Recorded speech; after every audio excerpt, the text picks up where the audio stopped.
ಧ್ವನಿ ಕೇಳಿ ತ್ವರೆಯಾಗಿ ಬಾ ಮಾತೆಯೇ.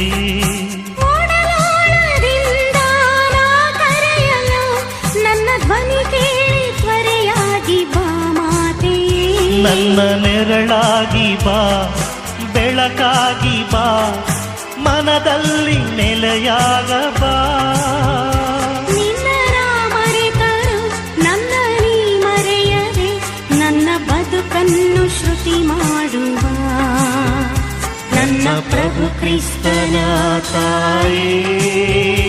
ನನ್ನ ಮನದಾಸೆಯ ಕೇಳು, ನಿನ್ನ ನೆರವಿಲ್ಲದೆ, ನಿನ್ನ ಒಲವಿಲ್ಲದೆ ನನ್ನ ಬದುಕೆಲ್ಲಿದೆ.